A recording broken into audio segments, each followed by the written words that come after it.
Good morning, everyone. Derlene Hirtz here with You Empowered Services. Welcome to the Unstoppable Success Podcast. And today I am so excited to introduce you to a young man that I met on LinkedIn, of all things. And I was really taken by his ambition. So these are the words that I will describe him. He's ambitious.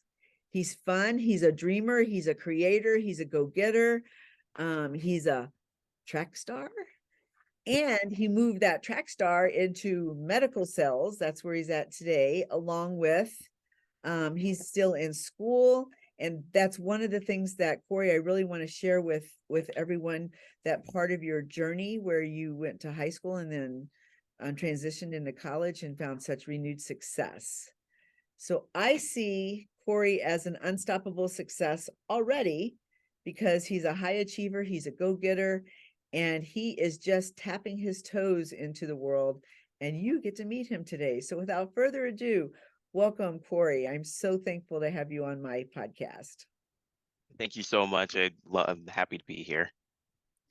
So just tell us a little bit about you. So a little bit of background about where I'm from. I'm from Central Illinois. So just cornfields in between St. Louis and Chicago, if you have no idea where that is. But Peoria, Illinois, Bloomington, Illinois, and Champaign-Urbana was kind of my stomping grounds. Okay. That's where I'm from. I grew up there, big sports fan, played basketball through high school, ran track through high school and college. And I turned into someone who loves recruiting and medical sales. Yes. And you are also a photographer. Yep, I am a wedding photographer on Saturdays and Sundays. So I do that during wedding season and then events here and there when I have time. So how did you go from track star to photography slash nurse recruiter? How did all that happen? So when I was in college, I took a victory lap. So I took a one extra year in college.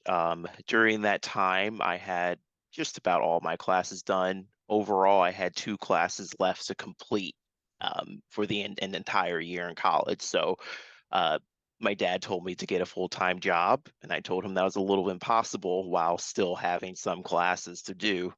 I began searching on LinkedIn and applied a few places. And just being a senior in college, I was still just looking at jobs and didn't even know what I was really applying to. But it's like, oh, that looks cool. So one click apply on LinkedIn. Um, so I applied to one position with Zimmer Biomet. And if you don't know what Zimmer Biomet is or who they are a medical device sales company. And within that, they sell hip, knee, ankle replacements for surgeries and everything like that to hospitals. And they also work in the hospital with doctors and the nurses during the operation and surgeries. Um, so I applied to that position. I talked with, I believe his name was Kevin. We had a really good conversation, about 30 minutes. We were just talking for a bit. And he told me blatantly that he did not care about my degree. He didn't care really that I was in college, but that he thought it was important that I finished and that it's good that I'm finishing up college, but that he picked me out because he saw on my resume that I was a student athlete and he knew I was a hard worker, and that's really all he was looking for. So that moment, I really had an aha moment in my head of, maybe we have something here. And a lot of what the world has told you about what you need to do in college and how you need to be and what you need to do with internships and preparation for uh, once you graduate isn't always aligned with how the world really is. um, Within this, I interviewed with the company. I interviewed with their vice president, and they asked me to go to an interview in Springfield, Illinois. Now, remember, I'm in college in Bloomington, Normal, Illinois. That's about an hour away. Um, I did not have a car at that time, so I had to muster up a plan to figure out, hey, how do I get to Springfield at 1 p.m. on a Thursday? Once I was able to find someone, I found a good friend that could drive me over. to Springfield and dropped me off for the interview. Interview went great, but they decided not to take me just because I still had a few classes left and I didn't have a car at the time. So that kind of sprung something in my head going into my 5th year of school of really the types of jobs that I wanted to work after I graduated college. And that turned from just medical device sales to possibly looking at pharmaceutical sales. And then I eventually landed a position in healthcare recruiting at AMN Healthcare. And that led me on the path I am today. I really love that. When you were talking about college and, they didn't really care about your degree and all that, it made me think about, I was like, part of my backstory is I never was real confident as a student. So anything less than an A was just unacceptable to me because that only meant, that I was dumb. And I graduated 4.0 from college. And to this day, not one person has ever asked to see my degree nor what my GPA was. And I go, those nights I could have just avoided that. Yeah, you got to think about that as you're having success as you get older. And in high school, I had a 1.9 GPA. That obviously did not determine who I am today, and it wasn't a reflection of my real ability. Yes, that's one of the things that I wanted you to share, because I think that that's really super important to your story. Because as you know, I'm all about the mindset and the shifting of the mindset.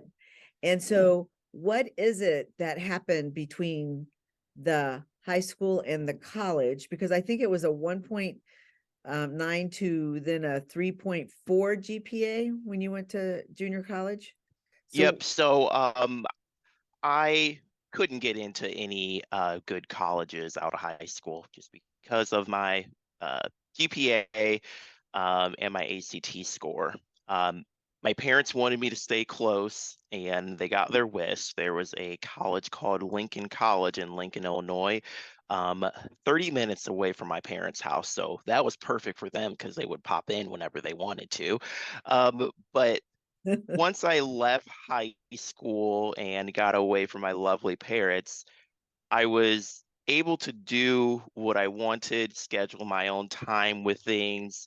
And I really, in the college environment, I had time to, okay, I just got my homework for the week. I'm going to go do it right now on Monday. And then any questions I have, I can reach out to my professors on Tuesday and then turn it in on Wednesday. So my mindset kind of changed of how I looked at homework and how I viewed the issues that you come up in your head when you're looking at something that you really don't want to do, and two, that you also don't think you can do and that you can do well. Um, Having that empowerment in your mind and having that type of shift just in your mindset really changed what I was able to do. My first semester of college, I ran one cross country meet because the track team ran out of scholarships. And so I was still on the cross country team technically. So my GPA went towards the cross country's general GPA. Um, because of that, I became an All-American for NJCAA for academics as a student athlete, and for a GPA of 3.4, which was also almost about 3.6, 3.7. I got a B in one class that shouldn't have happened, but it did. So just really the mindset change and everything like that really turned around my whole trajectory for school. that is so cool. So what are let's just talk about your 2 or 3 goals that you have set for yourself within the next, I'm going to say, I don't know, 3 to 5 years. 3 to 5 years. Well, one of those goals was finishing my master's, and that's done in January. So that's one off the list.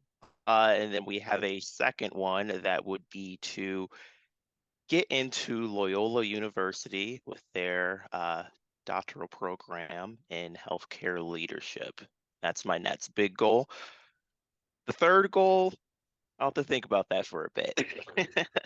So when we talked earlier last week, you talked about you wanted to re-engage in relationships that you've been working so hard that some friendships that have, you've just kind of set on the sidelines because you've been working so hard, that you wanted to re-engage in those. And I think that that's extraordinary as well, to be able to do Yeah, that. and I believe that that could be added to be a goal.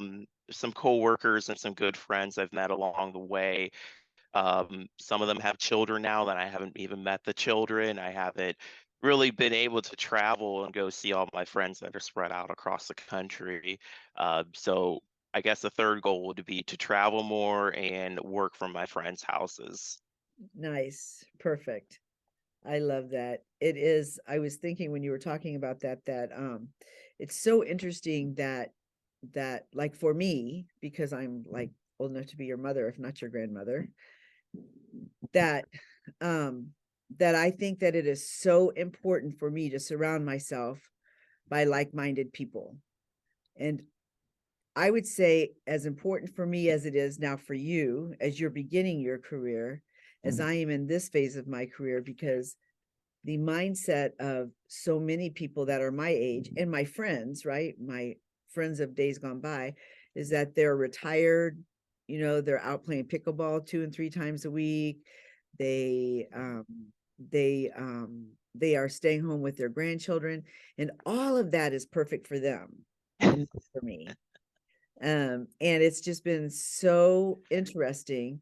And that's one of the reasons why I think I really enjoy young people, is because you have that fresh mindset of what could be, that dreamer mindset, that creator mindset. And that just, then I get to feed off that energy, because my friends look at me and they're like, what do you mean that you can't, let's see, what was the latest thing? You can't go come over and make candy for Christmas because you're working.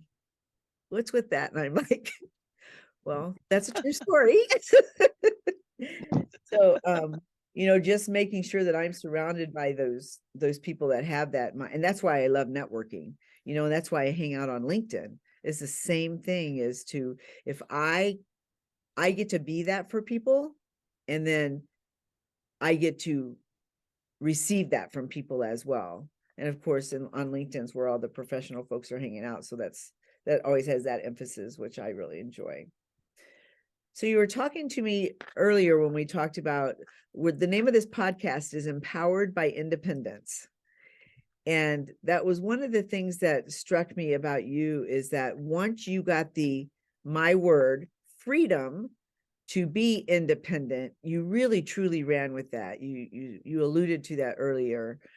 Um, and I'm super curious, is that something that you've seen amongst your peers, or is that just something that you alone needed? Just share that with me.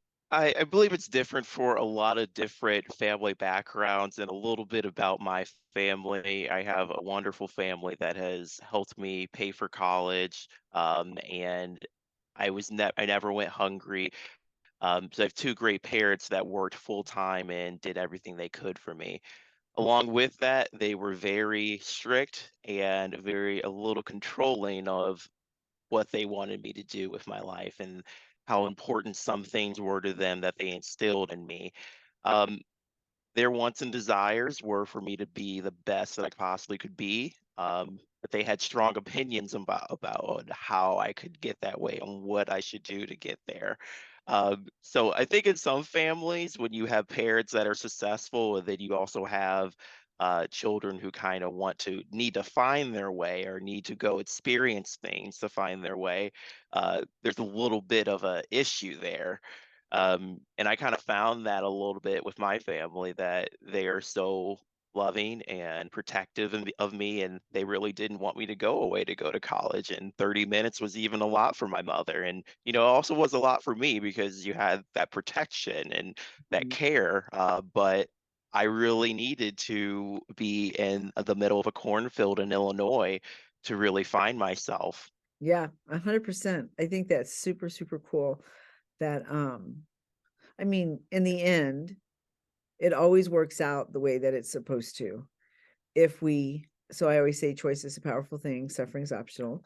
So if we keep making the choices that serve us, right, it always does work out.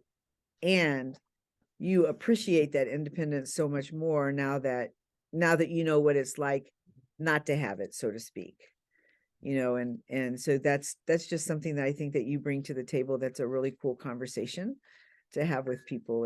And as if you so choose to become a father in the future, it'll be very interesting how you handle that. I told my kids, the only thing I ever said to them was, you have to go to college. And that was purely my projection of me Hmm. being a late college student, 100% my projection. And I told them I didn't care what they did. They could be the trash man for all I cared, but they better be the best trash man that there is. That was kind of my thing. And both of them ended up in places that I would have never chosen for them. My daughter's in Hmm. finance, which is not my strong suit. And my son's special forces in the military during our time of war. He's been in 13 years. We're not Hmm. really at war now, but previously. And those two things I would have never chosen. However, I see how Hmm. they can define me as a human being. My son, especially going through the military in that crazy time. And Hmm. he's actually a huge part of my story of my personal development and my personal growth, so that's really super cool. So I love that. And we always go to our parents do the best they can with the tools they had at the time, just like we expect them to have that mentality for us as well. Is that fair? Definitely. So tell me a little bit about recruiting. Um, so you put an article out on LinkedIn, and something about it intrigued me because my sister is a nurse.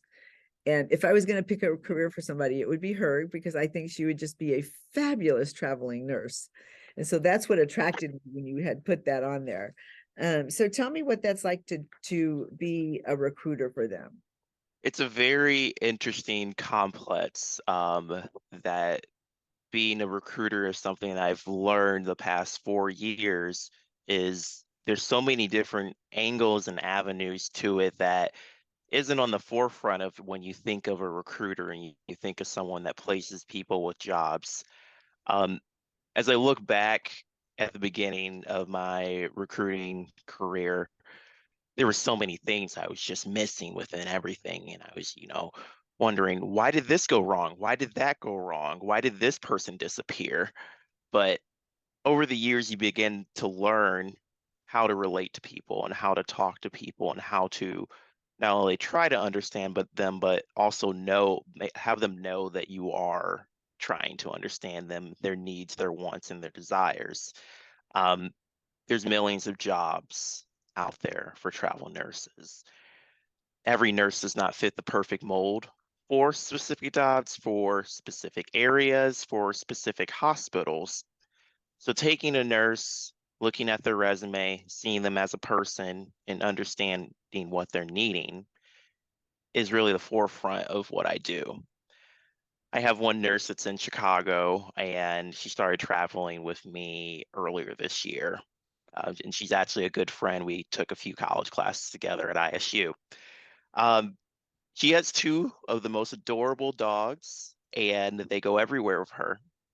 So whenever we're looking at contracts, I have to help her a little bit find places that take two dogs for, a 3-month lease. We also have to put into account that there's some areas of the operating room that she doesn't feel comfortable working within. So we can't submit her to those places because of that. And that's okay. But many people that would be new to recruiting, they would see operating room and they'd think, just go ahead, just send them in there. They're good. But in the background, you have to think about, okay, what type of cases does this nurse like to do? Do they do general? Do they do eyes, neuro, brain, STEM, all of these other things, spinal? And as you learn along the way, you kind of think, but this is all complex, this is all different. And that's really what makes the difference is understanding someone and what they're wanting and what they're needing and trying your hardest to match them to it. Do they generally, like, say that it was a 3-month contract and then that's fulfilled? Do they generally come back to you? Like, once you work It with them, they stay with you? It really depends. There's kind of a back and forth type of thing because there's a lot of nurses out there, but there's also a lot of recruiters out there. Oh, okay. And I may have a job in December that she would want, and then 3 months later, there may be a job in California that I don't have or that I didn't jump at fast enough, and she may leave and take that contract. Okay. There's a possibility she'll come back after that contract. I just try to stay in touch with people and kind of go from there. Um, and for example, within that, a nurse I was working with in 2018, I lost all her contact info, didn't have her email, didn't have anything. She's not on LinkedIn.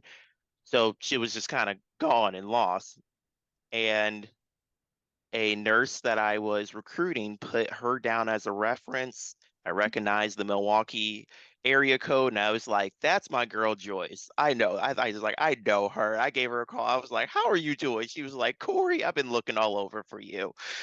Oh my God, that's so fun. It's one of the first nurses I started working with in 2018, and she worked maybe three per diem contracts with me, and that was it. It wasn't really much, but now I'm back in touch with her, and if I find anything for her, then it's right there. But yeah, it's kind of a cycle, and you always want to add more people to your cycle, no matter how many people it is. If it's 100 people that are just you're checking in with monthly, if you get two of them, that's great. And people really like consistency when you follow up with them because it makes them feel special and not just feel like a number. Yeah, true story. Very true story. What makes you an unstoppable expert? I think one of the things that has driven me is not only my desire to eventually lead people, um, that really drives me to want to be able to change people's lives just through things I can teach them that I've learned along the way. Within that, I want to have the highest level of education I possibly can. I want to make my parents even prouder of me. And I think a lot of that kind of comes from just my ambition to make money to be able to help people and to pay for my nephew's college and help my sister buy a house. These are all things I've always wanted, and I think most of my drive comes from that. That is so cool. And I suspect you're easily adaptable as well. I try to be. Yeah, I suspect you are. I was thinking if your high school teachers, they too have got to be so incredibly proud of, how you have really carved out your life. Um, it might even be fun on your part. Do you ever go back and see them and visit? Not much. There's a few that are still on my Facebook feed. And so I know they see different updates, me graduating and everything like that.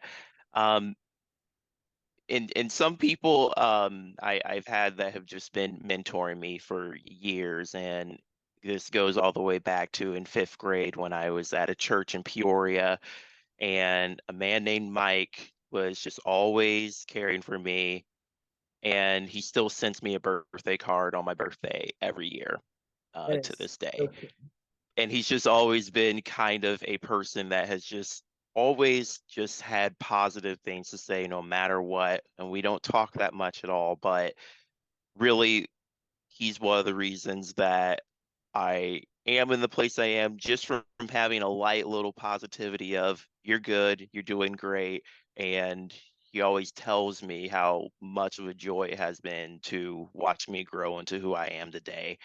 And that has always just been something that's just so touching because you don't think about, you know, maybe that is true. Maybe it is true that some people we're watching grow up and we're just amazed by all the things they do.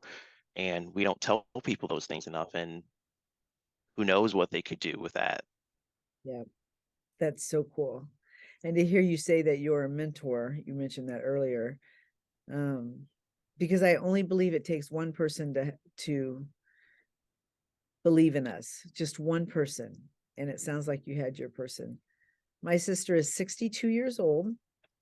And when she was in sixth grade, so what are we in sixth grade, about 11 or 12? Yeah. Mhm. She started exchanging Christmas cards. We were in the military, so we moved. And she exchanged Christmas cards with her sixth grade teacher. And she has, I think he's like 96, 97 years old now.